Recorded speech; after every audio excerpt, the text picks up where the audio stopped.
Hey guys, welcome to another fantastic episode of Canadian Gamers.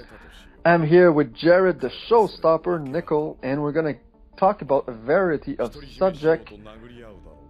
And I'm gonna let you start, as usual, with a few words, and hopefully you'll say something smart this time. I never say anything smart, man. You should know that by now. And I love the little titles you give me. They're quite catchy. The Showstopper. Oh yeah, fits you well. I try to come up with something new every week, just for the fans. I always give them something a bit. And you know, I was watching our other podcast and I was dying of laughter where you keep referring to something. You're like, I'm the brains behind the operation. Yeah. It was great. If you guys haven't gone and watched that one, go watch it. It's classic. It's absolutely Probably classic. because you're talking about. I'm not talking about the podcast. Not out yet. I'm talking about the video that, yeah. Wow.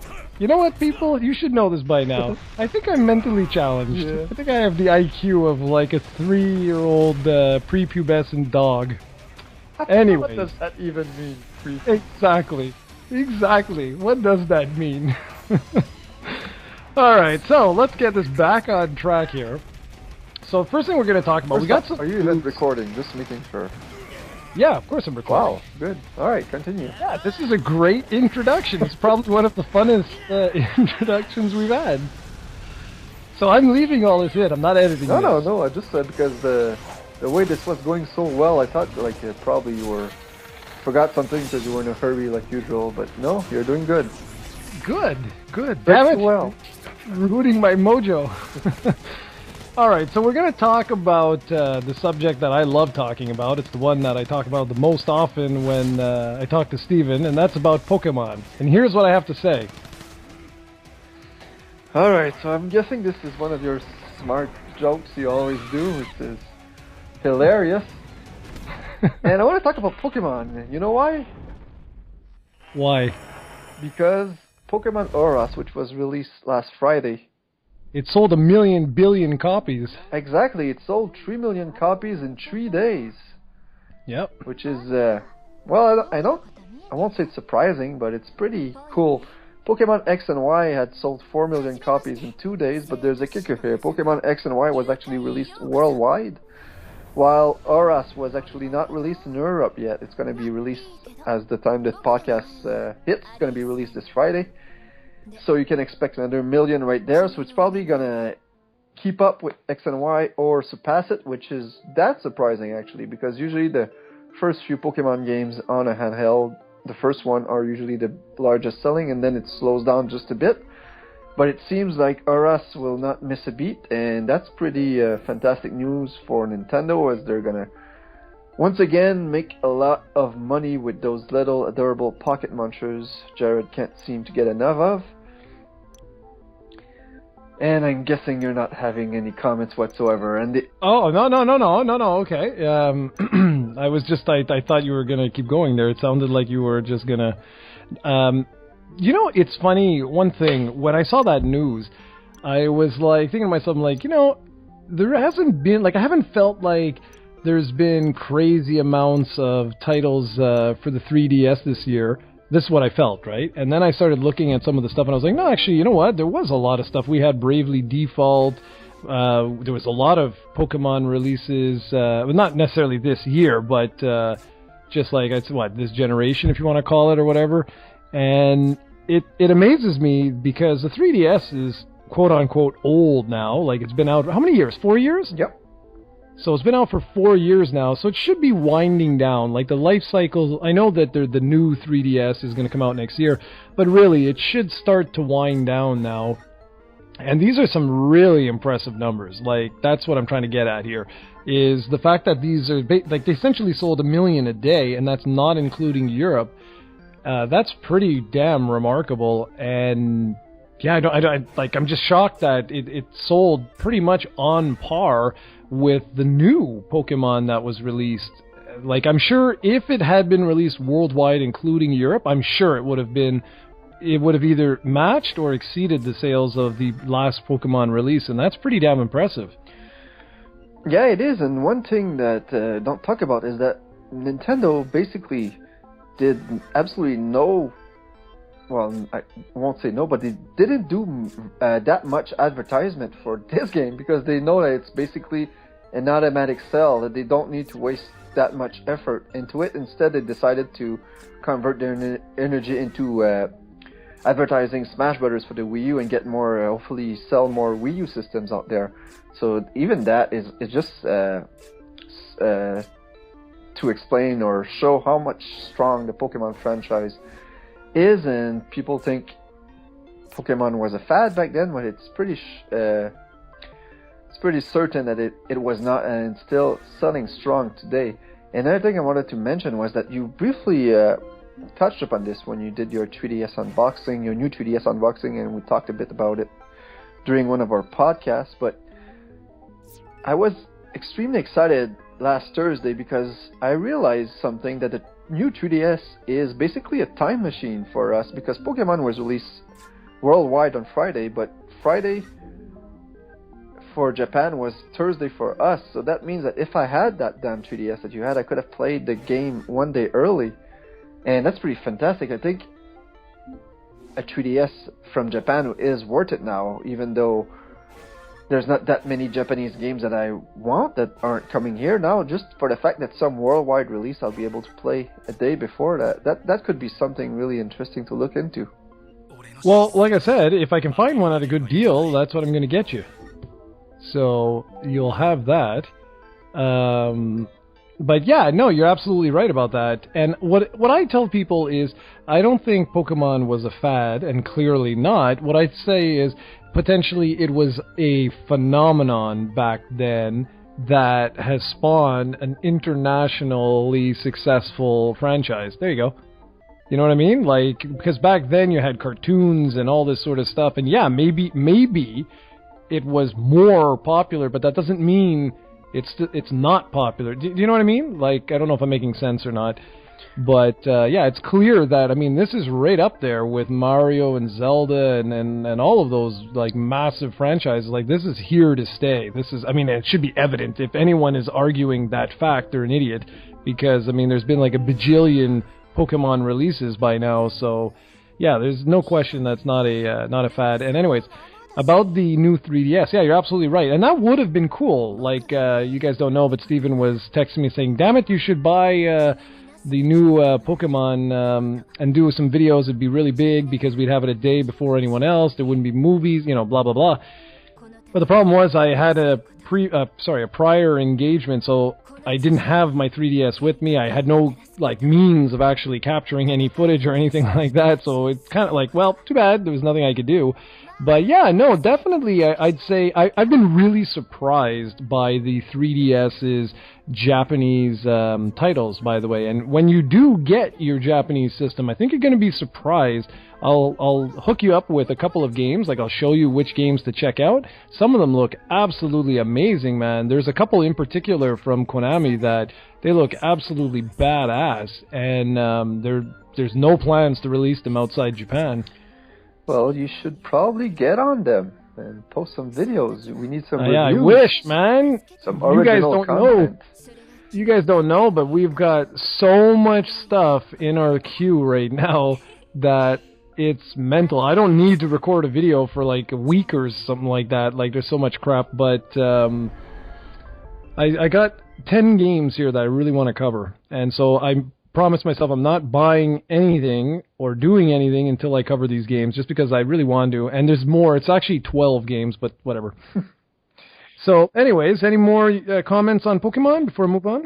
Just the last thing I just want to quickly mention is that another thing that's special or unique in this case is that Pokemon is actually playable in like 7 languages. So not only could you get it a day early, but you could actually play it in English and basically play the exact same experience as you would have on Friday. So that's pretty much all I wanted to say on the Pokemon subject. Well, that's actually cool, and that's one of the reasons why I really wish that there were more worldwide releases like that, because, yeah, it allows you to do stuff like that. But anyway, very cool stuff, though. I know you wanted to talk about Smash, so what did you want to talk about in particular? But basically, just our overall impressions, our experiences with the game and stuff like that. Because I know you reviewed the game, you played a lot of it. I think it was last Saturday. You basically had a big, massive Smash session, but I Yeah. believe you Yep, didn't that's play exactly since. what I did. I had a Smash party on Saturday, and then a little bit again on Sunday, and then Monday. I haven't played anything Yeah. since. So what did you think? Well, read the review. Go check out projectcoe.com. No. Well, here's the thing. From a noob's perspective, and I hope the video sort of showed that. I don't even know if the video was successful or not. I haven't looked to see if it how it's performing. But I tried to do the video showing you guys from like a perspective of someone who doesn't really know anything about it. One of the aspects that I enjoyed the most about the game, and this is, I don't know if you're going to find this funny or whatever, was actually the music. I thought the music was amazing, man. All the different tracks, and not just the music, but like the attention to detail and respect and love and admiration for the rest of the series that Smash is based on.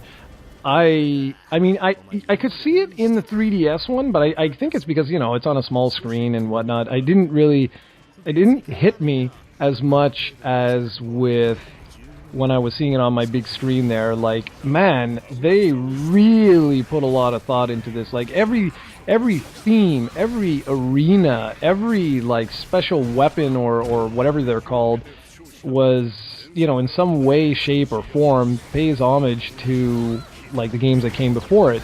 I thought that was just awesome, like, really awesome. And then, of course, you know, the gameplay is smooth and all that jazz, but the one thing that really stuck out to me was, yeah, it was like the respect that the developers clearly have for all the franchises that came before it. And yeah, I really had a good time with it. But it's just I didn't necessarily mention that. I don't know if I mentioned like that aspect too much in my review, but I really wanted to talk more about that because it was just, I was blown away by that.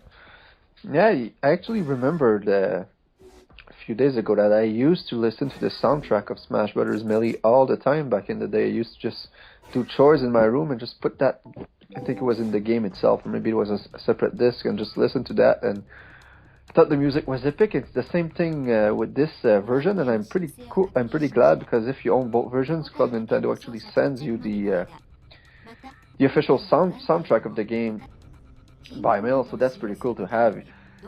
And yeah, I'm waiting for that. Yeah, and I played a lot of the game. I actually played a lot today, something we're gonna talk about a bit later in the podcast. But basically all I did right now was play the multiplayer. I played with a friend. As soon as I got the game, I played with a friend, and the next day I went at his place and we played a lot of 2 versus 2. We went online, and it's amazing. I like to try all the different characters.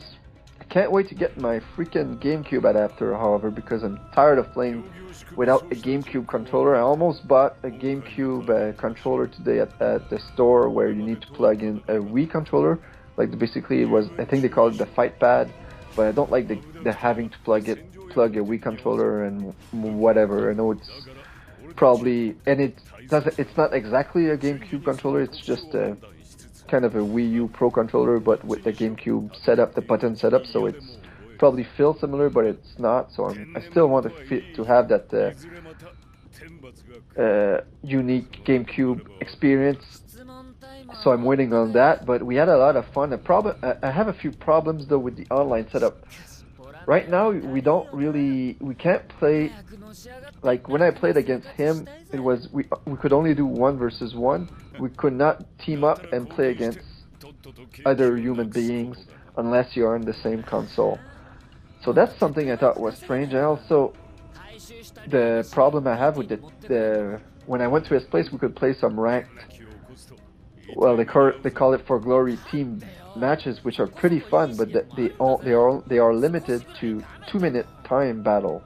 And what is more fun about playing Smash is the stock battle. So I don't understand why they don't let us the option to try stock battles instead of those little 2 minutes, because in 2 minutes, frankly, you don't really have much time to do anything, to set up any kind of strategy or set up the pace. Usually it like I'd say 40% of matches ended in sudden death, maybe a bit more, maybe even 1 out of 2 matches ended in sudden death, because it's 2 minutes. basically you only have time to get 1 or 2 KOs, and usually you get the same amount of deaths on your side, so it's not as fun as stock battles. So I really wish Nintendo would have given us more options for ranked battles. And yeah, that's pretty much what I thought. That the gameplay is as solid. I really played a lot of the 3DS version, and what I get right now is just pretty much the same game, but with fantastic visuals. I think the game runs in 1080p at 60 frames per second. Yep. And that's just amazing, and with all the moveset, all the characters, and also they just confirmed that if you buy both versions, you'll get Mewtwo as a free DLC character in May, so that's also fantastic. So yeah, I've been having a lot of fun, and I plan to play this game pretty much all the time. I have a New Year's resolution. I actually decided to stop spending so much money all the time on games I barely play, so instead I'm going to keep playing Smash Brothers and Pokemon. Hopefully I can keep to that, but I don't see why not. I basically played Pokemon X, which came out last October, all the way till a few months ago. So, and Smash Brothers Melee for the GameCube, I basically played it every day for a year straight back then. So I'm pretty sure the same thing will happen with these games, and with the limited amount of time I'll have in the future. I'm pretty positive that these games will do it. And yeah, I hope you keep playing the game. You have a tendency to stop playing games once you do the video review usually, so I hope you'll keep in touch with that one, because it's always a lot more fun when you play with friends. Yeah, you know, one thing, man, is what I liked with it was I actually set battles to 2 minutes and 5 minutes, and maybe I'll only do 2 battles, but it's fun. Like, that's what I really like about it. Even if like I mean, I'm going online and I'm winning like ranked matches a lot. Like, I'll actually win matches and stuff, and I'm shocked. Like, I thought for sure I'd get my ass handed to me left, right, and center, and I'm like, wow, this isn't bad. But keep in mind, I'm playing. I really like the 4-player like mode, 1-on-4 there, whatever the hell, you know what I mean. So yeah, and it's fun. I like, even if I get totally pulverized, it doesn't matter. I'm enjoying the overall experience, and I wanted to say, it was really bad timing. I wanted to get that review out just quickly, you know. It is a fighter. I mean, yes, naturally, you know, the finer nuances I should spend more time with and stuff if I wanted to have a truly professional review, but that's not who we are. Not at all. And so anyways, my new capture card just arrived, man, and it's freaking awesome now. It's totally wicked. Whatever a game is, if it's running at 30 frames, I'll capture it at 30. If it's at 40, I'll capture it at 40. If it's 60, I'll capture it at 60. And I'm kind of pissed off because it would have been nice to show Smash running at 60 frames per second, but anyway, alas, no. So, no, I hope I can play this too. I mean, for right now, I just want to get some of these games out of the way that I'm doing, and I think your New Year's resolution is awesome. To be really honest with you, I've been looking at ways where I can focus more on games that I just, like, really enjoyed, like some of these retro games, and if companies don't send anything, well, pretty much screw it. Like, there's no point. There really isn't any point. Like the latest Assassin's Creed, would I really buy that? No, I would not buy that. There's no point. Like, I don't give a crap anymore. Like, I've fallen out of so many series, like, it's just insane, man. Anyways, to keep this going, there's another aspect of Smash that you wanted to speak about. Well, at least currently it's sort of, it's not Smash exclusive, but it's most useful with Smash, which are the Amiibo figures. I knew you weren't going to be able to hold off on those. I just knew it. I had a feeling I was not going to be able to, because I saw them at the stores when they launched on Friday. And I was like, man, dude, these look good. And I should have bought them there because they had Mart. And Mart was immediately sold out of all online stores, basically, I'd say 24 hours after Friday. And I bought them on Amazon, and basically I had to spend $45 to get Mart on eBay. All the other figures were on Amazon, but Mart was not. And I still haven't received Mart. Should receive it either tomorrow after or the day after or early next week. But I just received all the other 11 Amiibos, and man, are these awesome. I know I always said it was just a gimmick, and I still think they are at some point, but it's just they're so detailed and they have a nice weight to them. I don't know. At first, I actually looked at them and was like, man, maybe I should not unbox these. But then I was like, oh, fuck this. This is pointless. I'm not. I want to play with this. I want to have fun with this. These are toys. Exactly. I want to put on the shelves and whatnot. So even though if these are probably going to be worth a lot of money, like 5-10 years, maybe even a year from now, fuck. Mart is $45 on eBay right now. It's a $13 figure. Like, I'm pretty sure Nintendo are not going to be restocking these after a while, especially figures like Mart. I should have known that Mart was going to be like that because he's not that well-known character in North America here, so probably Nintendo are not going to be pushing it that much. And I think Wii Fit character and the Villager are also the next two in line that are becoming a lot more expensive.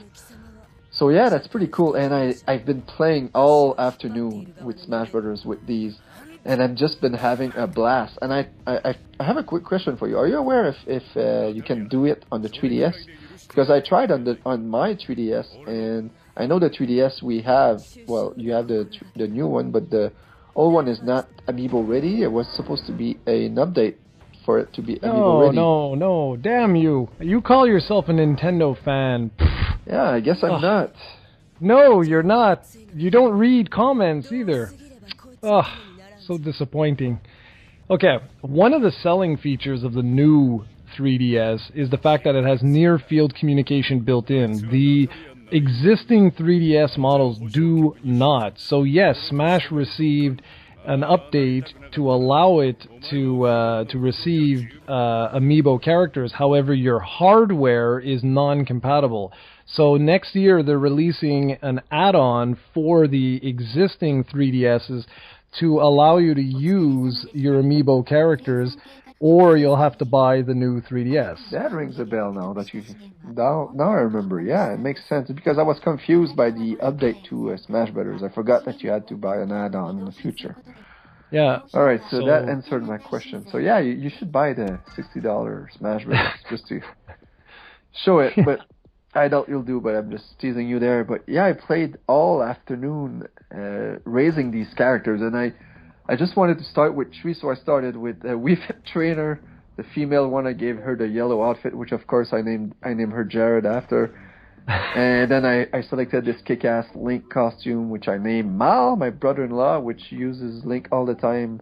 Well, he used to use Link when we played Melee, and then I picked up Mario because when you did your video, you decided to select the regular Mario costume, which I thought was foolish because I quickly saw that there was some kind of USA team one that looked pretty cool, so I wanted to name him Captain America or Steve Rogers, but there was not enough space, so I just simply named him USA, and I trained them. I started with some one-on-one match with my Wii Fit Trainer, and then forgot to save her statistics, so she was a level 11, but quickly went back to level 1 because I forgot to save it. I was confused at first.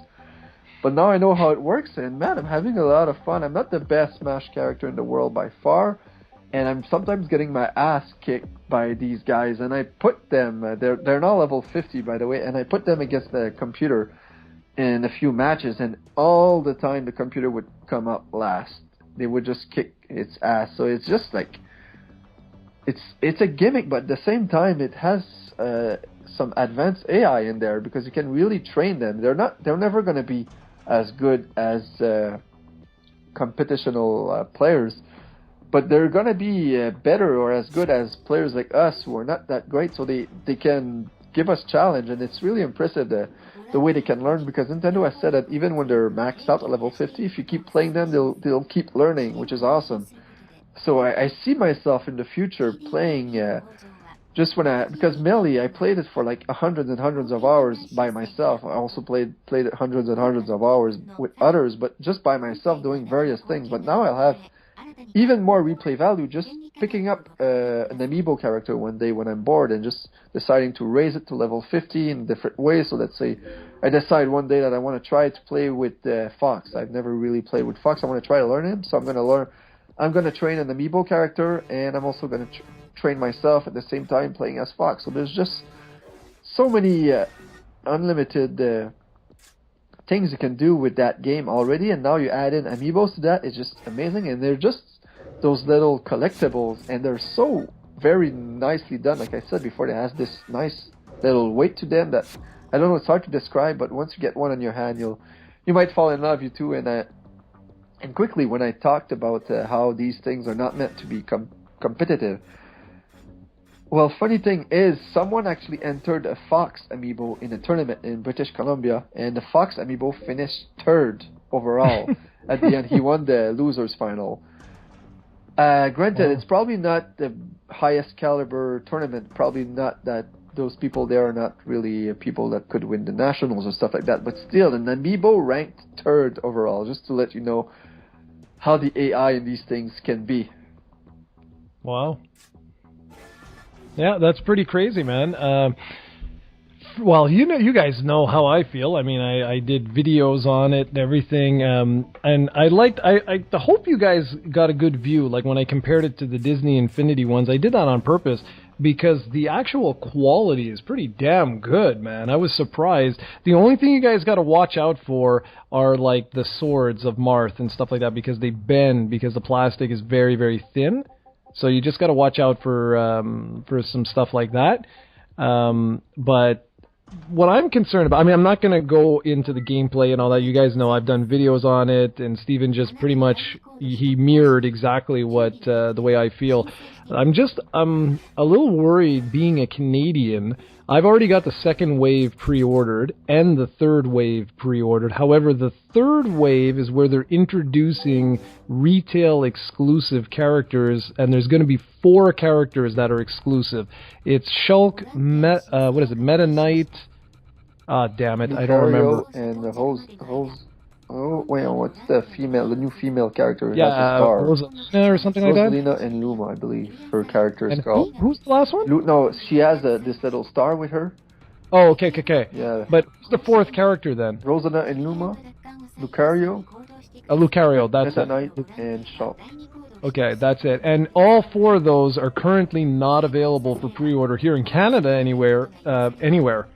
So I'm a little nervous about that, because I want to get all of these. I have them right now on my desk, and I cannot tell you how many people I'm bringing them into work, slowly but surely. I know I'm keeping the ones that I really want to use, and then the other ones I'm bringing them and putting them on my desk with some of my other like kitty stuff. And I can't tell you how many people have stopped me and been like, "Wow, those look amazing." So I'm glad my office locks. Yeah, that's good, because these things, I knew they were going to be collectibles down the line, but I didn't expect it to be that quickly. Like Mart, you're lucky you were smart and picked it up right away, because the prices are just skyrocketing on this guy, and he's not even out for a week now, and like already tripled his value.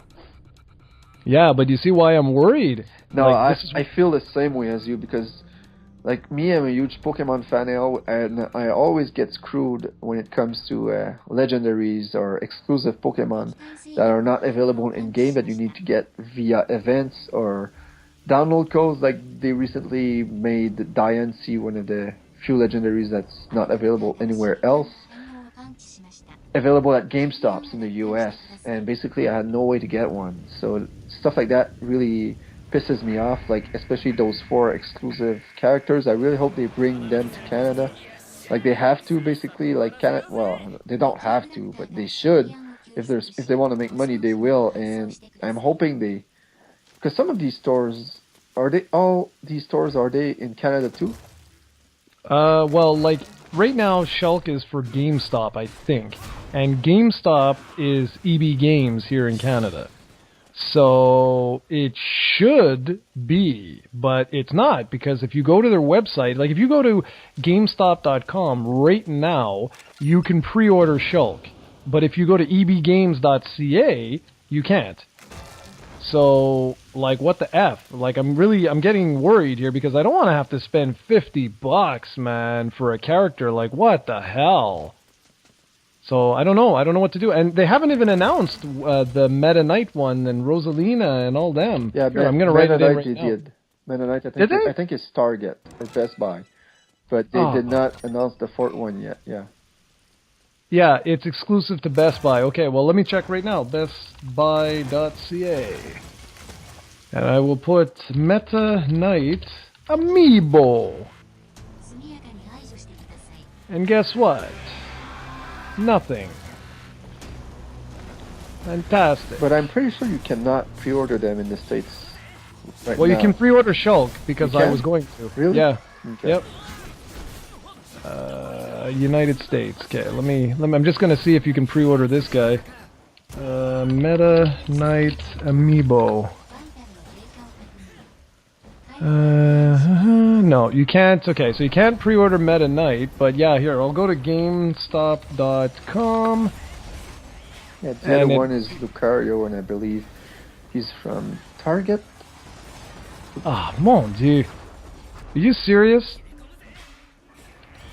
No, Toys That R Us. sucks. Toys R Us. That's right. Yeah, okay, so Shulk right now, yes. Shulk, you can add to cart, you can pre-order him right now.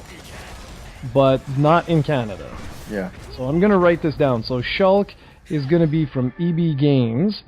You said Meta Knight. From Best Buy, and Lucario's from Toys R Us. Lucario is Toys R Us? Indeed. Toys R Us. Okay, I'm going to check right now. Lucario Amiibo. Alright. And ToysRUs.com, I guess. Lucario Amiibo. Probably right now the only one you can pre-order is Shulk, is what I'm assuming. Yeah. And I don't know, their site is taking 6 years, but it will be exclusive to us as well. So no word on Rosalina? No, it still hasn't been announced. They're probably gonna announce it soon, but I think they're trying to create like hype with these Hype, characters yeah. and stuff like that. Well, it's working. Yeah, that's weird. Toys R Us's site is like friggin' slow as hell. Anyway. Okay, well, look at that. You know more than I do, so there you go. Good on you. But, yeah, so anyways, I don't have a clue what's going to happen with this because I'm not very lucky with this kind of stuff. So I have a feeling that if I really want all of them, it's going to take me a long time or a lot of money to get these. Because I know people on eBay are assholes. The minute that douchebag is up, or all four of them are up, they'll be selling for ridiculous amounts of money. Yeah, and there's these assholes on eBay. What they do is they actually go to every online retailer out there and they buy up all the stock. Yep. Like Mark, that's what happened with this guy. They went everywhere, they bought all the stock, and then they put it on eBay for twice or 3 times the price. And Okay, well, wait, I gotta interrupt you. Lucario is available for pre-order in the United States. amazing. And you can order 5 at a time. Good. You should order So 5. I'm gonna order all 5 right now, and Well, let me know if you are gonna pre-order them from the States. Pre-order 2, and I'll. I can't, man. I've already tried. They don't allow you to ship to Canada. Oh the yeah, that's bastards. right. Damn them. I know. So what I'll try is after the podcast, I'll try and see if the Canadian site has it. Well, here actually it says check out with PayPal. So let's see. Shipping and handling, change country. Oh, well, guys, we're gonna do this together. We're gonna do this live. Let's see what happens here. It's really slow, their site, though, probably because Black Friday is like here, pretty much. Yeah. Wow, it's taking forever.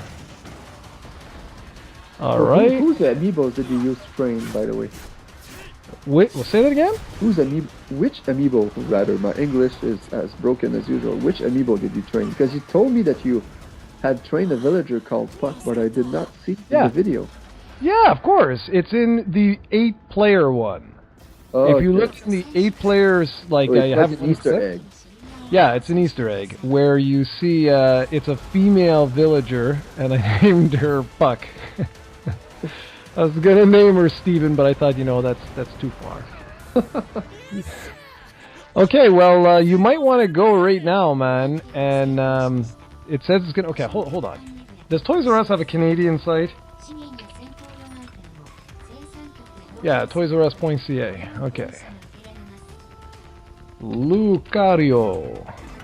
I know this is a very good podcast for people. Yeah, you should do that after, man. After, I know. I got skills, man. I got skills.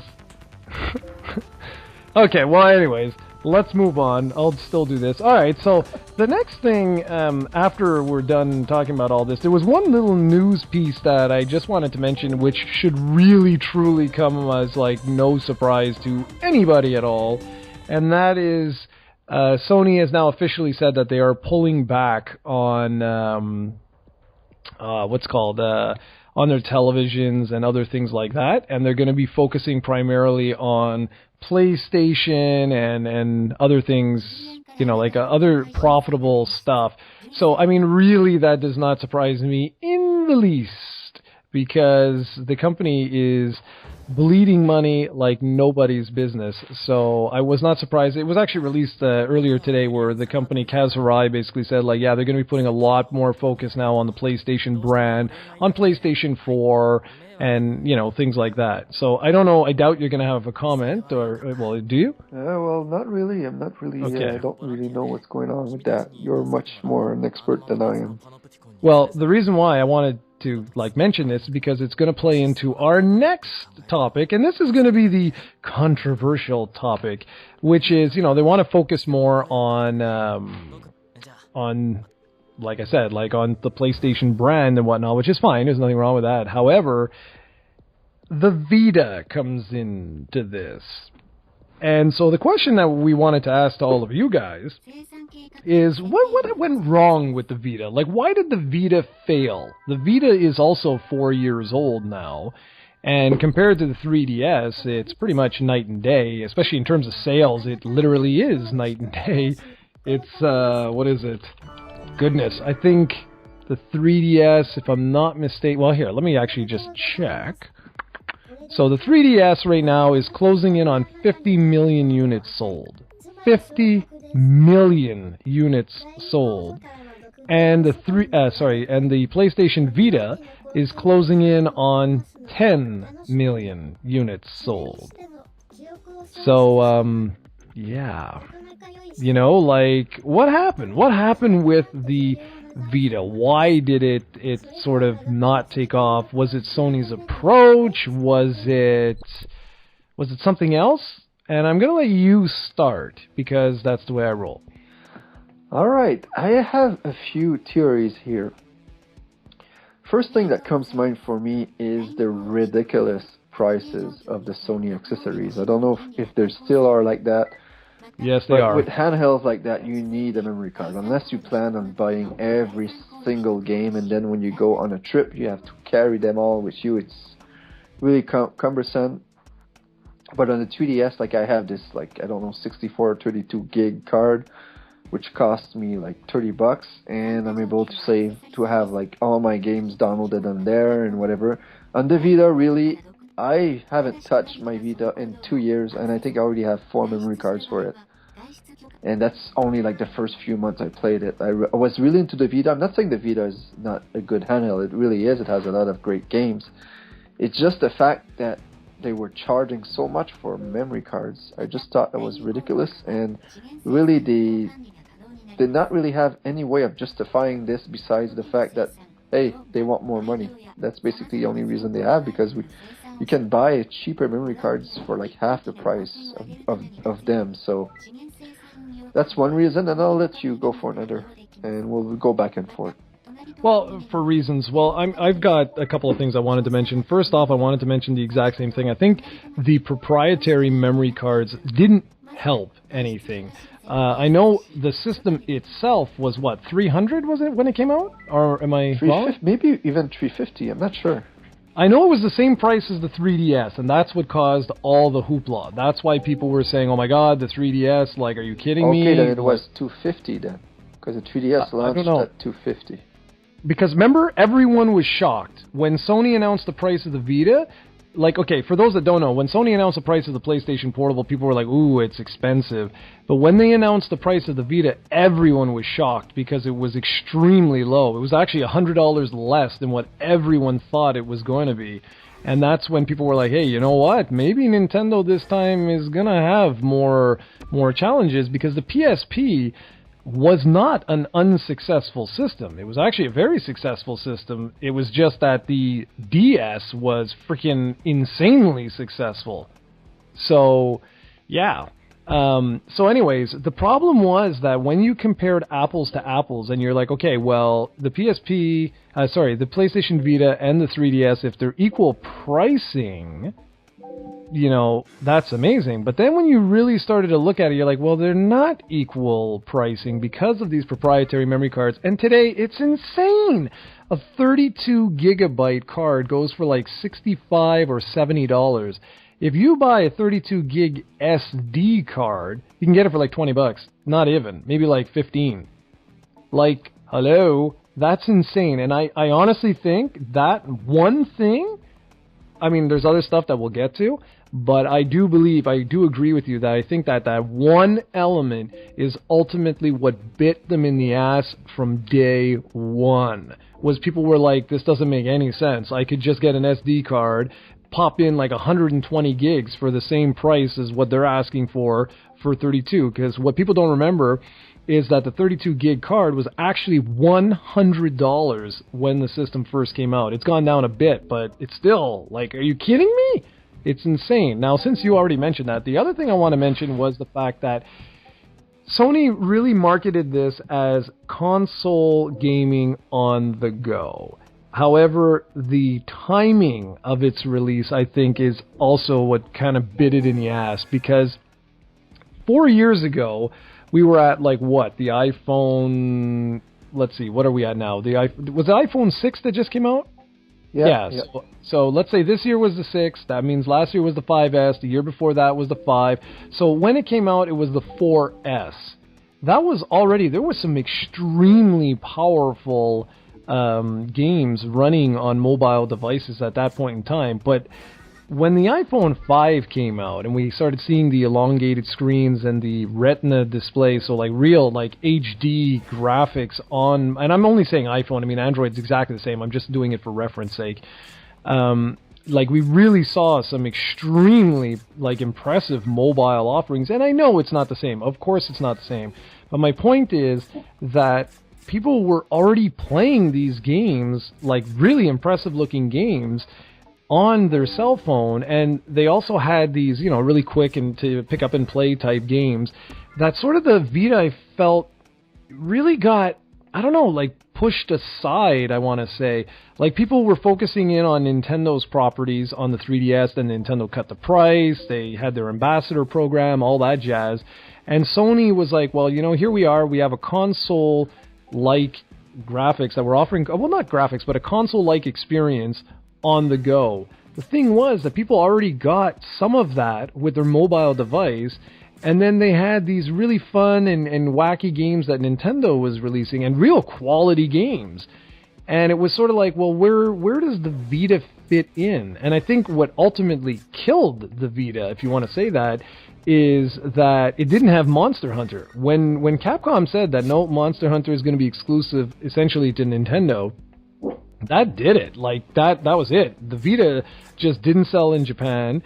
It didn't sell well in Europe. Hasn't sold well in North America. I mean, almost 10 million units when your rival is selling 5 times more than you. It's pretty much over. And now Sony has basically said, like, they're not releasing any AAA first-party titles anymore. Like, that's it. They're done. And it's crazy, man. So anyways, go say, I got more to say, but go ahead. Yeah, the funny thing is when you mention console gaming on the go, I still believe that that's not really what people want with a portable. Because, I don't know about you, but if you want to play a console game, you're going to play that at home. Portable games, I don't know, I always like the charmy little Nintendo games that are really portable friendly, and it's just something that, with Nintendo's track records with handhelds, I think they're onto something there. Like Pokemon is a franchise that I don't think can have the same success on consoles because it's made for the portable market. It's a game that is really, really friendly towards portability, whatever You want to say it, and you can trade with tons of friends and whatnot, and you can also save at any point and turn the game. You can play the game for 2 minutes and then turn it off. Console games, you cannot really do that. Console games are meant to be played for the long periods of times. So right there, I don't think that's the right way to market a portable. The other thing is, the first few console portable experience they had on the go were games like Call of Duty Declassified, and one of their other first-person shooter. I don't remember what it was. Maybe it was Resistance or something else. I think it was Resistance, their first AAA franchise they released on the Vita. These games weren't exactly AAA titles. They weren't exactly stellar titles. Some of them, these games were okay, but they were not system sellers, and they were banking heavily on the fact that these games were going to be great. They were going to turn the Vita to the next level, and they were going to really make people rush to the store and buy these systems, when in fact these games were mediocre to solid at best. So that's something. They didn't really have the games to begin with. Like, they had a few awesome titles. I really still adore Luminous and Tales of Mutant Space, whatever the name was, but they had some pretty good titles, but they never reached remember last year, the year the 3DS had. Yeah. They never, in its 4 years, I don't think they can come close to the year, to 1 year that the 3DS had last year in terms of quality titles. And I'm sure people will call me a Nintendo fanboy for saying that, but still pretty much think that you can't really argue with the fact that there's not that many good titles on the Vita compared to the 3DS. Yeah, and I mean, even if someone does argue, I would counter argue saying system sellers.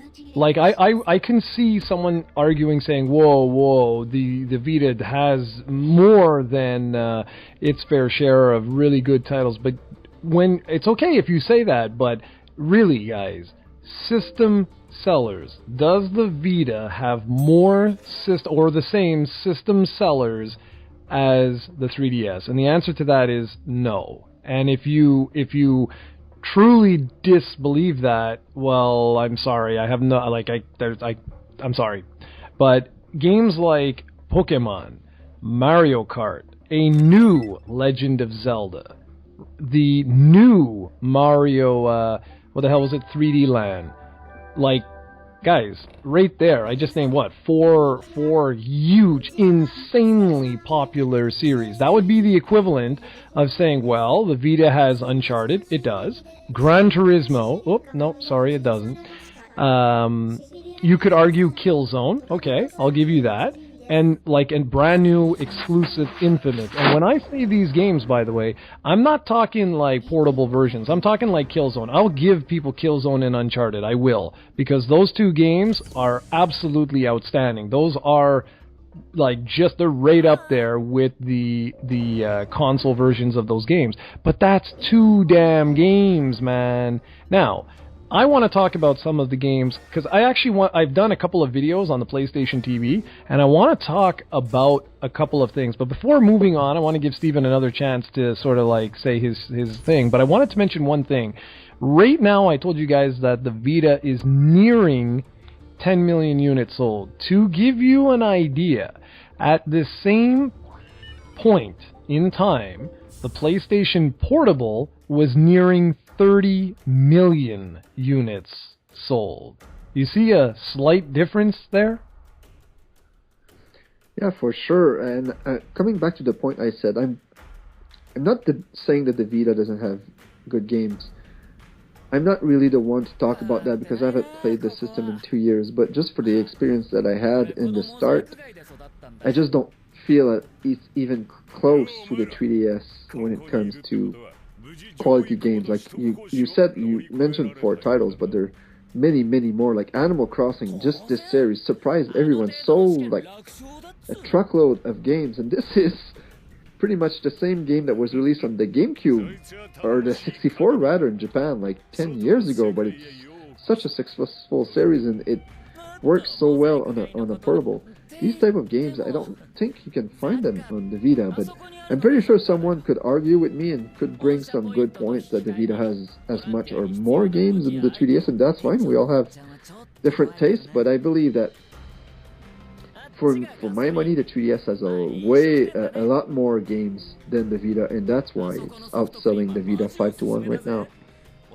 Yeah, well, I mean, I would say right now, like, I wouldn't even say right now. What I would go is I would say 2 years ago, because essentially the Vita had 2 full years of supported life, but that was it. So I mean, if you really want to be fair, you compare the first 2 years of the 3DS and the first 2 years of the Vita and go like that. I wouldn't even compare it today, because today the Vita is gone. I mean, if you look, this whole year Sony has released like ports and indie releases, which are not bad. I mean, I'm not gonna, and I don't want you guys to get the opinion like, you know, that we're both fanboys here or anything like that. That's not the case.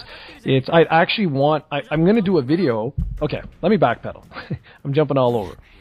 I'm gonna be doing a video asking you guys for some suggestions for PlayStation Portable games because of what Steven just said. Me too.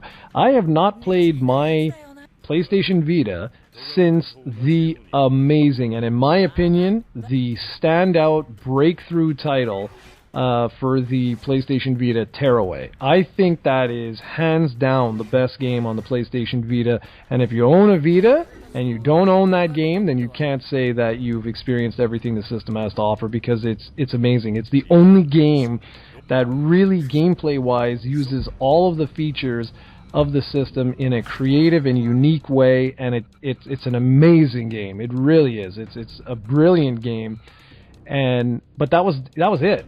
And Tearaway came out. Let me just very quickly look at this, because there's the cat.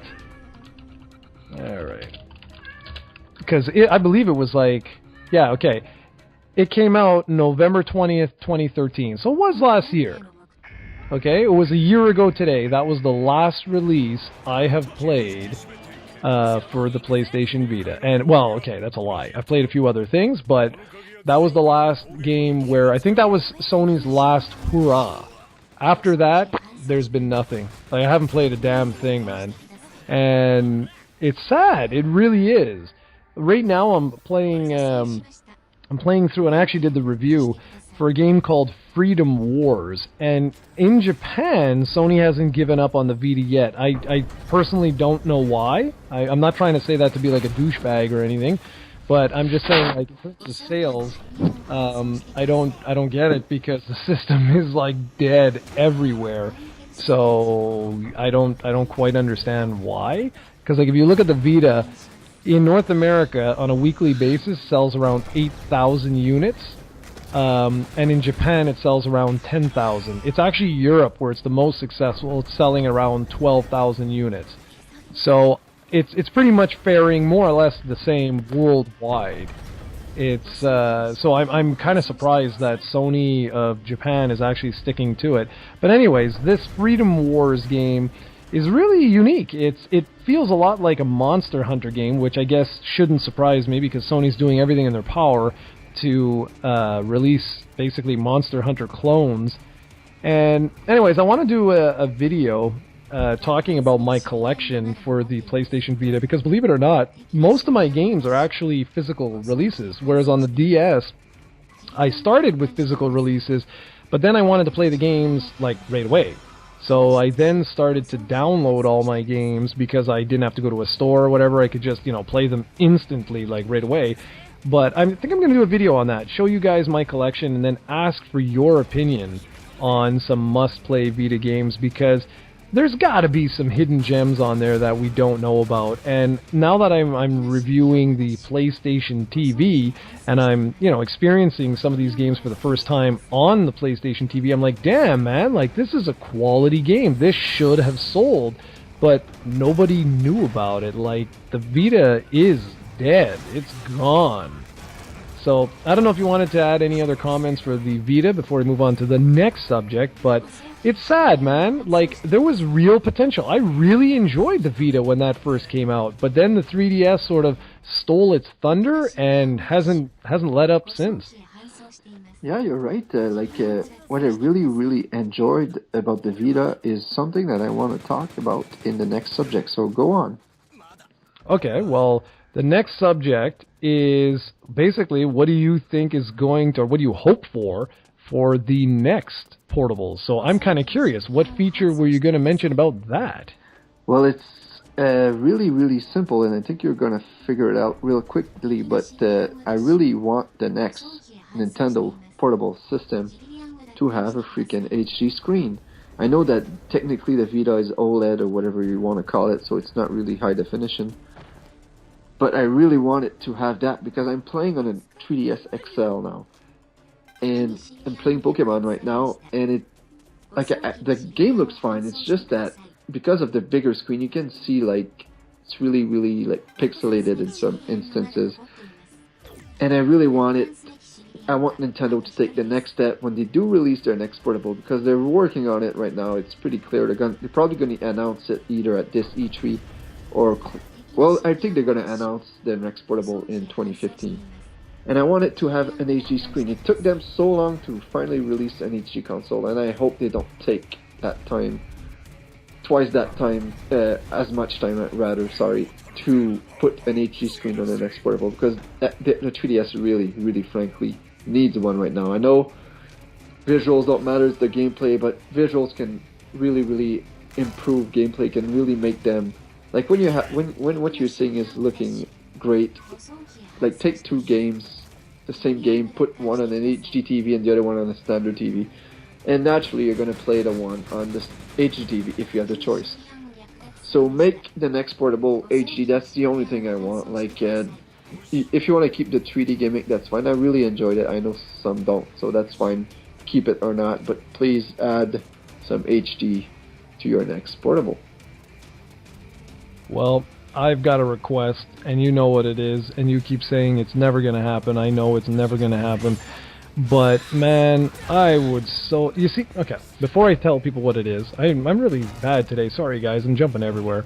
But the thing is, and maybe it's because of YouTube, I don't know, but I find myself today that I don't bring console stuff with me anymore, anywhere. Like, I don't. I play the 3DS, and I do play a lot of 3DS now, but I play it at home, sitting on the couch beside my significant other while they watch some questionable TV content. And what I would love, and I've said this so many times, and Steven always says I'm crazy, I'm dreaming, and this and that, but it's me, I guess. Because I'm home, I wish the damn thing had an HDMI out, where I could just HDMI out right into my TV or my surround sound system, and maybe just use the system as a manette, as a controller, and you know, just there you go. Like, I would love that. I don't know why nobody's, well, okay, I know why they haven't done that, but I that's the thing, I would love that. But I know that if they do that, they're essentially going to kill their next console, because Nintendo and portables, that would be like the dream situation. Imagine if you had an HD screen on your portable, plus it had like Bluetooth technology built in, and you could just plug it in to your TV and it outputted in 1080p 60 frames per second graphics. There would be no need for a home console, because that would be your both. It would be like the best of both worlds. It's just that because I do so many damn videos and capturing and stuff, and like now, like with the PlayStation TV, I'm like, damn, man, like it would have been awesome if the Vita was able to output, but it doesn't need to be Vita, just anything could output, and I could capture footage like right away. And you know, maybe it is a pipe dream, but at the same time, there are more and more and more people that are using YouTube. Look at the PlayStation 4. Seriously, I really believe that one of the key features, I know Microsoft screwed up their launch and everything like that, but I would like to believe that Sony's share feature, which apparently has been used like insane amounts, was one of the reasons people bought the system, that they actually wanted to record their own footage and share it with the rest of the world. And I think that is becoming a bigger and bigger part of gaming, is people want to share those experiences that they had with the rest of the world in a way that is super easy. And hell, look at what Nintendo did with like Mario Kart. They allowed you to like upload it right away and made it seamless. So you know what, maybe one day it won't be a pipe dream. Well, that's pretty interesting. I guess if they go that route, maybe they'll just cancel their future console plan and just have one Nintendo console / handheld and go that route. Maybe it'd be successful. Or you never know. Just Nintendo has pretty much had success with all their major handheld releases in the last few generations, so I don't see why they would try something that drastic right away, but you never know. Yeah, I mean, I really don't think it's going to happen there, to be really honest with you, but it's just the YouTuber in me would love to see something like that happen. But here, I got a question for you. I think it goes without saying Nintendo will make another handheld, and I am of the belief that there will be another Nintendo home console. I am still not convinced that we will get another generation of gaming. However, I'm starting to change my tune a little bit, and here's why. And then I'll get back to what I was saying. NVIDIA, which is a graphics card company, all their new graphics cards, and even the one that I'm running right now, is capable of 4K resolution. So I think the future of home game consoles, as we know it today, is going to rest a lot on the success of 4K. If 4K takes off and replaces standard high definition, then I would say yes, we will get another generation, potentially. I don't think it will be the same as we have right now, but just because someone will want to have a console that outputs in 4K. Like, my God, I don't know if you've seen this, but if you check out Metal Gear Solid 5, The Phantom Pain on PC compared to the PlayStation 4 and Xbox One versions, oh my goodness, it looks almost like an entirely different game. It's so, the graphics are like night and day. And these systems are not old, and they're already severely underpowered. Yeah, that's what I was going to tell you. It's no secret that the PS4 and Xbox One really underpowered compared to PCs. It's probably, like, in terms of generation leaps, like the weakest one I've seen yet. Like when you go to the PlayStation to PlayStation 2, PlayStation 2 to PlayStation 3, and then you go to PlayStation 3 from PlayStation 4. Like, you can see the difference, but sometimes games, it'd be hard to tell the difference between a PlayStation 3 game and a PlayStation 4 games, especially the early ones.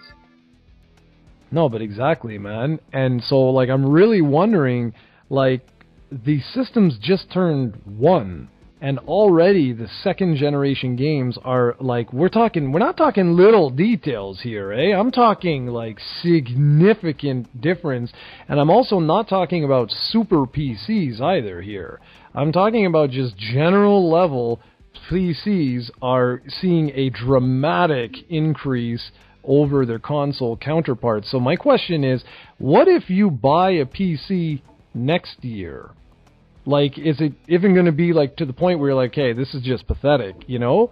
Like, normally what happens in a generation leap is, like, the first 2 to 3 years are usually very strong for the console, and then the PC sort of master race, as they call it, starts to really catch up quickly. Yes, of course, there's always those who buy, like, the $1,000 graphics cards, and, you know, they're there day one, it's already better than console.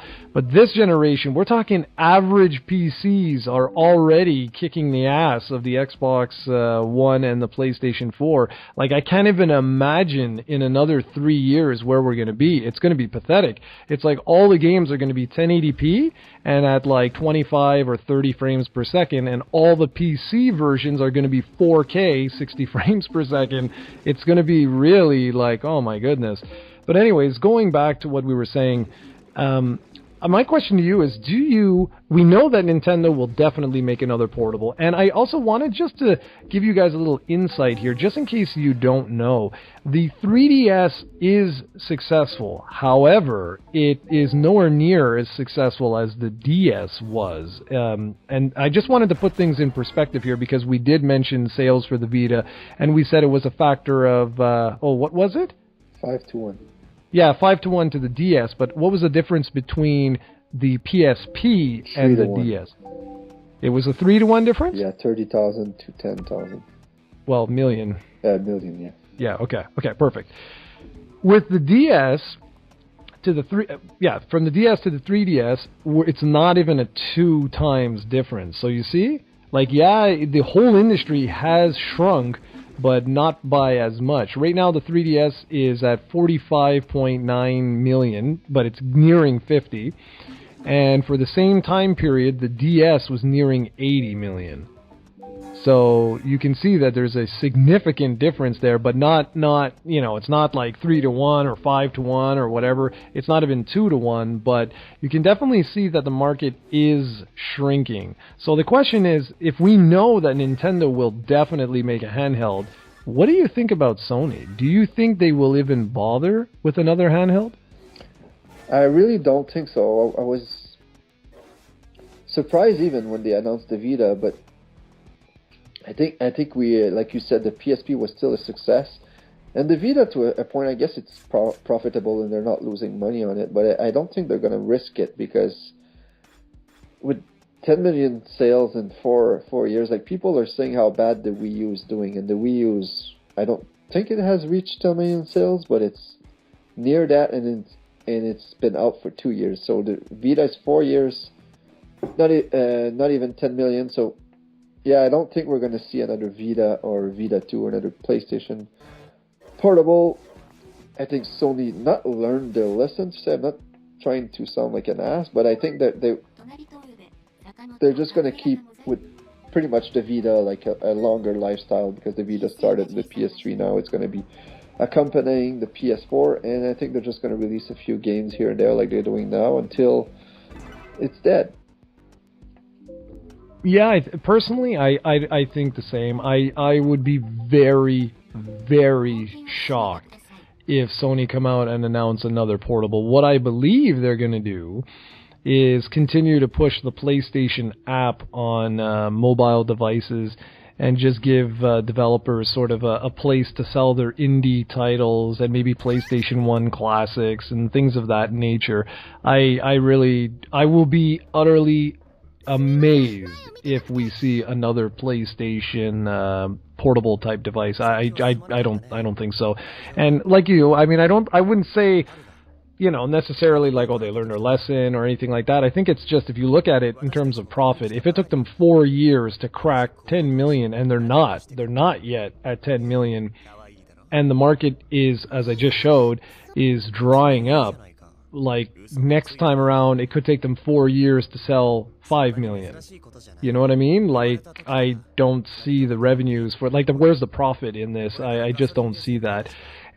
So I think they're just going to let that slowly dry up and fizzle out, and then they'll just focus primarily on PlayStation 4 and leave it at that. I mean, PS4 right now is over 15 million units sold. They control over 50% of the current console market.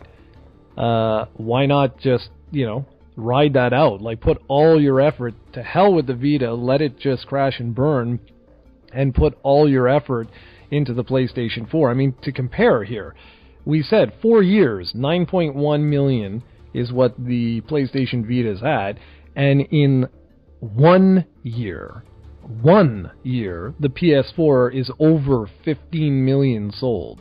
If they can do the same thing they did this year, they will be at 30 million units by this time next year. No way. They should put all their effort into that, in my opinion. Yeah, there's no doubt about it. They're really kicking everybody's ass when it comes to the console market, so really, we're curious what they do next year, but I believe they should concentrate all their efforts into that, like you just said.